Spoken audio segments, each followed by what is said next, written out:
Il est 8h33 et vous êtes bien sur RMC et BFM TV. Bonjour Michel-Édouard Leclerc. Bonjour. Merci Merci d'être venu répondre à mes questions ce matin. Vous êtes le président du comité stratégique des centres Leclerc. Beaucoup de questions à voir avec vous, notamment après les promesses ou en tout cas les menaces de Bruno Le Maire sur l'inflation et ceux qui éventuellement ne joueraient pas le jeu. On va voir si les prix vont vraiment baisser dans les rayons. Mais d'abord une question cruciale, y aura-t-il du Ricard cet été? J'en suis pas sûr. Pas sûr. Pas sûr, non. Qu'est-ce qui se passe?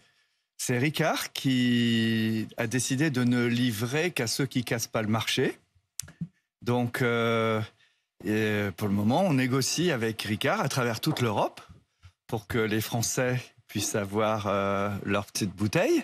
Alors, il y a d'autres ersatz, Au moment où on mais se il y a parle, des il faut fanats de Ricard. expliquer à ceux qui découvrent cette information assez saisissante. Le Ricard, qui reste un des produits phares aujourd'hui vendus en France, il n'y en a plus, ou en tout cas de moins en moins dans vos rayons, parce que vous n'êtes plus achalandés. Où il y a du Ricard de contrebande, je déconne, mais c'est du Ricard d'à côté, du Ricard parallèle. Mais Ricard de Pernod Ricard n'est plus livré chez Leclerc. Si vous en parlez, c'est que Ricard fait tout pour faire pression sur nos acheteurs et faire dire que déjà, il n'y aura pas de Ricard pour la fête des pères. C'est même dit dans nos journaux professionnels.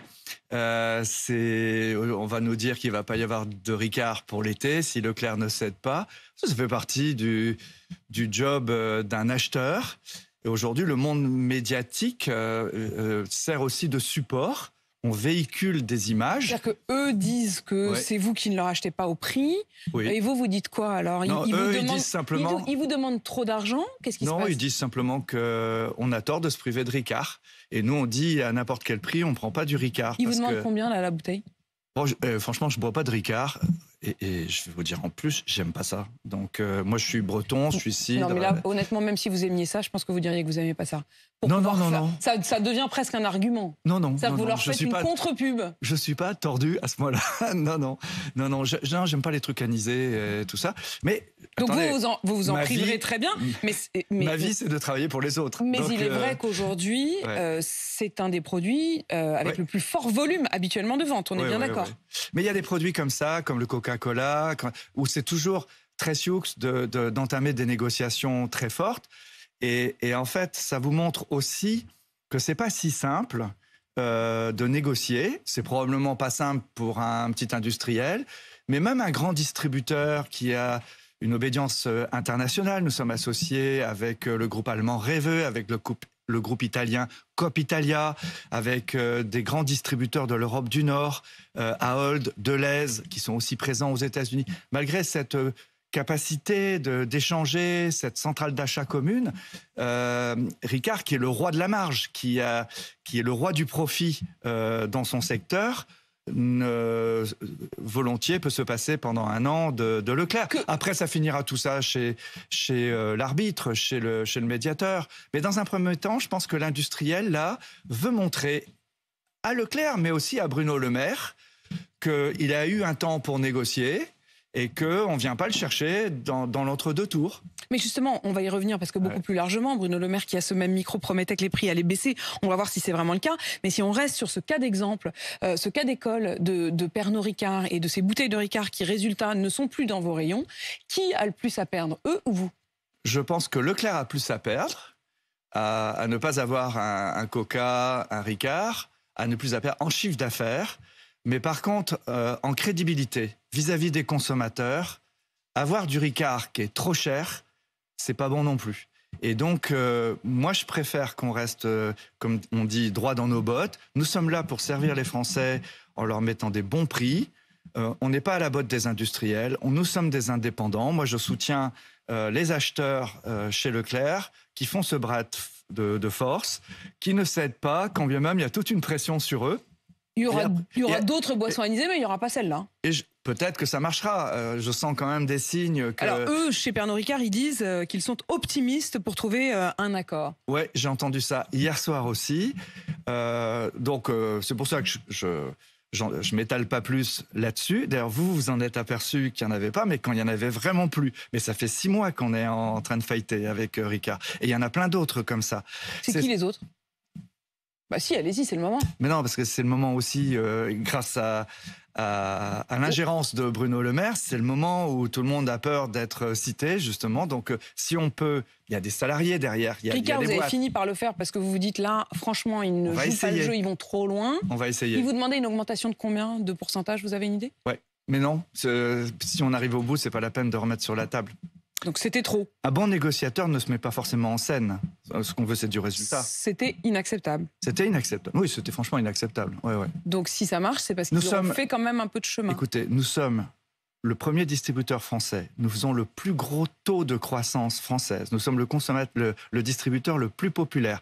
Il y a eu 1 million de nouveaux consommateurs dans les centres Leclerc depuis le mois de janvier. Mais et un fournisseur vient vous dire, je vous livre pas, il y a un truc. Vous voyez, c'est soit il a subi de la pression d'autres distributeurs, c'est possible, qui allaient moins bien, qui voulaient pas qu'on casse les prix, soit ses actionnaires trouvent que suivre Leclerc, c'est trop péter les prix, quoi. Donc, mais ça veut dire quoi, Michel-Édouard Leclerc? Ouais. Ça veut dire que les autres, Auchan, Carrefour, Intermarché, ils ont accepté les prix de Pernod Ricard? Sans doute. Sans doute. Mais que vous n'accepterez pas? Oui. Michel-Édouard Leclerc, vous disiez, tout cela se fait aussi avec la complicité de Bruno Le Maire qui rentre dans le jeu, qui se met plutôt de votre côté, ou en tout cas du côté, veut-il, des consommateurs et des Français et du pouvoir d'achat. Lorsqu'il était justement à ce même micro, il y a un peu moins de 15 jours, il s'est adressé aux Français en leur promettant que les prix allaient baisser. Écoutez. J'ai dit aux Français que dès le mois de juillet, sur un certain nombre de références et de produits, les prix baisseront en juillet. Et nous le vérifierons et nous sanctionnerons ceux qui ne jouent pas le jeu. Je voudrais qu'on écoute attentivement ce qu'il a dit. D'abord, les prix de centaines de produits baisseront. Est-ce que c'est vrai? En tout cas, à la fin de l'été, oui. Là, il s'expose un peu sur le mois de timing, juillet. Sauf si il en est capable. Sauf s'il a négocié avec Système U, avec Intermarché pour avoir des paniers à la baisse en juillet. Nous, on a pris sa parole. On est allé voir les fournisseurs et on négocie pendant tout juillet. On se donne tout juillet pour ramener aux Français de meilleures conditions de prix. Les entreprises sont fermées au mois d'août, donc j'aurais plutôt mis le curseur à la rentrée, à l'automne. D'accord ? Là, le réalisme, je pense que le réalisme est de mon côté. Le réalisme, c'est que même si on arrive à négocier quelque chose sur l'impulsion de Bruno Le Maire, les effets auront lieu quand on passera commande pour la période suivante, c'est-à-dire septembre-octobre. Donc les effets auront lieu dans les rayons, concrètement, en septembre. Octobre. Dans ce qu'il dit, Bruno Le Maire, il disait juillet. Donc ça, on a bien compris que juillet, vous avez un doute. Oui, c'est-à-dire la démarche. Oui. Enfin, je pense qu'il ne faut pas focaliser sur le mot de juillet. Lui, quand il dit ça, c'est parce que d'abord, c'est enregistré déjà il y a 15 jours. Et ensuite, il est dans une démarche qu'il veut précipiter. Mais dans la réalité objective du fonctionnement du marché français, je pense que même s'il y a des publicités en juillet, les premiers rabais, s'il y en a, les premières baisses de prix, s'il y en a, elles auront lieu plutôt à la rentrée des classes. Donc il a voulu un peu forcer peut-être et précipiter les choses. Quand vous dites « s'il y en a », c'est-à-dire que vous n'êtes pas du tout sûr de votre coup. Non, mais lui non plus.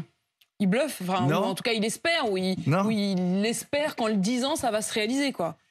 En fait, vous vous rappelez, il y a quelques mois, Bruno Le Maire a essayé, avec moi, avec d'autres distributeurs, avec Dominique Schelcher de Système U, avec Michel Biérot de Lidl, avec Thierry Cotillard d'Intermarché.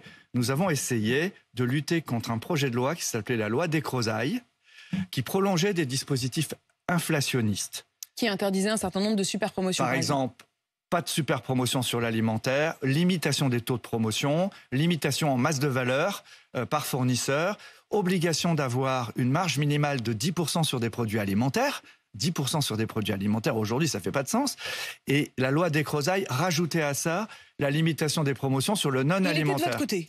Il était de notre côté et il vous avait dit, je vous suis, il vous avait dit, je vais recevoir monsieur le député Descrozaille qui est à l'origine de cette proposition-là et je vais lui obtenir de modifier cette partie.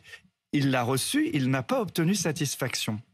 Et donc, aujourd'hui, Bruno Le Maire, il fait un peu cavalier seul, il fait un peu de spectacle, mais c'est un bon spectacle. Et moi, je lui suis gré de se dissocier de ces députés qui n'ont pas vu l'inflation venir, qui ont voté des lois inflationnistes et qui sont incapables de revenir en arrière. Est-ce que l'Élysée était derrière eux? Pas, j'en sais rien. Ça, c'est leur est-ce que le macronisme était plutôt du côté de l'inflation? Mais Bruno Le Maire a très vite senti la possibilité de dérapage sur le pouvoir d'achat. Il le dit tout le temps. Le dossier des retraites, à un moment donné, ça clôt, alors que le dossier du pouvoir d'achat, tout ce qui a été pris est pris. Et pour le moment, si on ne veut pas rentrer dans une course salaire-prix, si on ne veut pas que ça dérape, gilet jaune, Bruno Le Maire est conscient qu'il faut tenir les prix. Mais alors, et donc, il est parti dans un cavalier seul, avec Olivia Grégoire, ils sont partis à 2. Ils ont fait le panier inflation avec certains distributeurs. Moi, j'en étais pas, mais c'est pas pour des raisons personnelles ni politiques, c'est qu'on voulait voir plus large, on voulait être moins cher sur plus de produits. Mais aujourd'hui, il convoque les fournisseurs, il les nomme. Il y a 75 fournisseurs qui lui ont donné son accord. On doit les rencontrer jusqu'à fin juillet. Et en fait, ces fournisseurs se précipitent pas. Mais Bruno Le Maire est allié objectif aujourd'hui des Système U, des Carrefour, des Leclerc,